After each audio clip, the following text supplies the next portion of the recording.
नमस्कार, आपको ज़्यादा पता होगा तृणमूल कांग्रेस में क्या ठीक है, क्या ठीक नहीं है और कहाँ तक ठीक है और कहाँ तक ठीक हो जाने की संभावना है।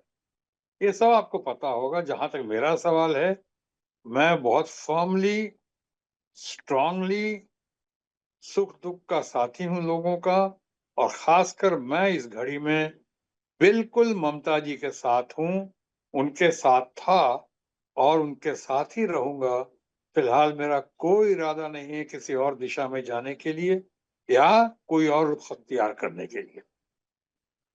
आप तो सर हमेशा से बागी जाने जाते हैं, आप लीग से हट कर के काम करते हैं। जहां एक तरफ तमाम लोग आरोप लगा रहे हैं अभिषेक बनर्जी के ऊपर, पार्टी फंक्शनरीज के ऊपर, टॉप लीडरशिप पर तृणमूल कांग्रेस में सवाल खड़ा कर रहे हैं कि सब कुछ ठीक नहीं है।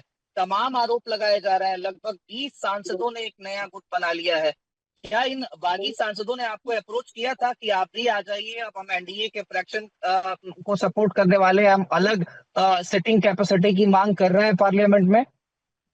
देखिए, पहली बात तो ये है आपने अभिषेक बनर्जी की बात की और कहा कि उनकी वज़ह से बहुत सारे लोग बागी ग्रुप में जा रहे हैं। ये तथाकथित बागी ग्रुप में जा रहे हैं, उनके जाने के बहुत सारे कुछ और कारण भी हो सकते हैं। अच्छे लोग हैं, बढ़िया लोग हैं, लेकिन हो सकता है कुछ लोग शायद प्रलोभन की वजह से जा रहे हों, कुछ लोग किसी डर डर और भय की वजह से जा रहे हों, कुछ लोग हो सकता है एजेंसीज़ के दबाव की वजह से जा रहे हों, ईडी, सीबीआई या किसी कुछ लोगों का अपना केस हो सकता है या अपने कारनामे होंगे, जिनका खामियाज़ा ना भुगतना पड़े, उसकी वजह से जा रहे हैं और कुछ लोग मजबूरी में भी जा रहे हैं। मुझे फ़िलहाल उनसे कोई शिकायत नहीं है, क्योंकि वो लोग अपने ही हैं और अपने ही हैं तो दोस्त हैं, अपने सहयोगी रहे हैं, अपने कलीग्स रहे हैं और जहाँ तक मैं कलीग्स की बात करता हूँ, तो मुझे ये पता है कि मैं पूरे पार्टी में, तृणमूल कांग्रेस में आपने अभिषेक बनर्जी का ज़िक्र किया, चाहे और लोगों का ज़िक्र किया, इनमें से कोई मेरा नेता नहीं है। ये सब हमारे कलीग्स रहे हैं, बहुत सारे मुझसे जूनियर हैं और बहुत सारे लोग ऐसे हैं जो अभी नए-नए आए हैं, तो इनमें से कोई मेरा नेता नहीं है। मेरा नेता सिर्फ़ एक है, नेता या नेत्री और वो हैं ममता बनर्जी और सिर्फ़ ममता बनर्जी। तो मैं उनके मामलों में कोई टीका-टिप्पणी नहीं कर सकता हूँ, मैं ज़्यादा कुछ नहीं बता सकता हूँ। बहरहाल, इतना ज़रूर कहना चाहूँगा, जो लोग भी दबाव में, मजबूरी में, डर या भय में आज तथाकथित बागी ग्रुप में गए हैं, उनको सोचना चाहिए कि शिकायतों का पिटारा लेकर जो भी आए हैं वो, क्या यही घड़ी थी ममता जी के खिलाफ शिकायत करने की या अभिषेक बनर्जी या तमाम दूसरे नेताओं के प्रति भी शिकायत करने की? कि भैया ठीक कल तक तो यही लोग दीदी, दीदी, दीदी करते थे। दीदी के साथ मिलकर कदम से कदम मिलाकर आगे चलने की बात करते थे, वादा करते थे, दावा करते थे। कुछ लोग तो ऐसे हैं सांसद या हैं ऐसी जो बिल्कुल दीदी की कॉपी कैट थी, उन्हीं का नकल, कॉपी करना, चलना, बैठना इतना उनके ऊपर दीदी समाये हुए थे और आज वही दीदी के खिलाफ बात कर रहे हैं लोग। अचानक ऐसा क्या हो गया? अगर इनको शिकायत थी तो क्या पहले नहीं कह सकते थे? ये हार की तथाकथित जो हार हुई है, हार करवाई गई है, चाहे हार जिस तरह से इनको एसआईआर हटाकर और डिस्क्रिपेंसीज़ का मामला दिखाकर या जितने लाखों लाख वोट कटवा कर उसके बावजूद ममता बनर्जी की शाख देखिए पब्लिक में, चाहे लोग कुछ भी कहें 41% से ज़्यादा वोट्स उनके पास आज भी है, तो बहुत बड़ी बात है। अच्छी-अच्छी पार्टी के पास 41% वोट नहीं है, जो उनके पास हैं। और उसके बाद आज इस सो कॉल्ड हार की वजह से आपने जिस तरह से हार हुई, अचानक क्या अच्छा लगता है कि अभी ये इस तरह की बातें करना, बातों को सामने लाना? अभी तो ज़ख्मों पे मरहम लगाने की घड़ी थी। अभी तो शिकायत करने की घड़ी नहीं थी, अभी तो एकजुटता दिखाने की घड़ी थी। दीदी का साथ देने की घड़ी थी। ये ज़ख्मों को और शत्रु कुरेदने सर, की आपने घड़ी है। 3 बातें कही है। पहला कि एजेंसीज के दबाव में कुछ लोग पार्टियां छोड़ रहे हैं और भी कुछ उनकी पर्सनल चॉइसेस हो सकती हैं। दूसरा, आपने कहा कि कहीं न कहीं ये पार्टी का सवाल नहीं खड़ा होता है इस घड़ी में, आप लोगों को साथ में रहना चाहिए तृणमूल कांग्रेस के और ममता दीदी के। लेकिन बड़ा सवाल तब खड़ा होता है जब आरजीकर जैसे मामले हो जाते हैं, जब संदेश खाली हो जाता है, उन सब चीजों को लेकर के आज महिलाएं फ्रंट फुट पर। आपने सायोनी घोष का नाम लिए बिना कहा कि तमाम लोग दीदी को कॉपी करते हैं, उनके जैसा बनना चाहते हैं और मुश्किल घड़ी में आज उनका साथ छोड़ रहे हैं। लेकिन ये जब तमाम चीजें सामने आती हैं तो ये सवाल खड़ा होता है कि क्या तृणमूल कांग्रेस वही तृणमूल कांग्रेस है जिसको ममता बनर्जी ने स्क्रैच से स्टार्ट किया था, और उसी को कहते हुए कहीं ना कहीं कल्याण बनर्जी भी कल बिफरे। उन्होंने कहा कि अभिषेक बनर्जी जिस तरीके से डिक्टेटरशिप चला रहे हैं, ऐसे पार्टी नहीं चलेगी। मैं अल्टीमेटम देता हूं कि मैं पार्टी छोड़ दूंगा अगर ऐसे ही सारी चीजें चली। ओके, अब मैं बोलूं। पहली बात तो ये कि संदेश खाली की बात हो, चार के मेडिकल कॉलेज में जो आरजे कर मेडिकल कॉलेज में जो बीभत्स घटना घटी थी, जिसकी हम बहुत निंदा करते हैं, घटनाओं की हम बहुत निंदा करते हैं। ऐसी घटनाएं बहुत शर्मनाक हैं, बहुत दर्दनाक हैं, ये अक्षम्य है, इसकी माफी नहीं हो सकती। ऐसी घटना हम तो कहते हैं आपके साथ है, इस मामले में देश के साथ है। लेकिन क्या क्राइम से उस प्रदेश की मुख्यमंत्री को जोड़ देना, एडमिनिस्ट्रेशन में कुछ भूल चूक हो जाए तो क्या सारी जिम्मेदारी आप ममता बनर्जी या उस प्रदेश के मुख्यमंत्री पे जोड़ेंगे? क्या क्राइम में शामिल करेंगे मुख्यमंत्री को? ये कहाँ की शराफत है? क्या अंकिता का केस हुआ अपना उत्तराखंड में, तो यहाँ के मुख्यमंत्री को शामिल किया गया?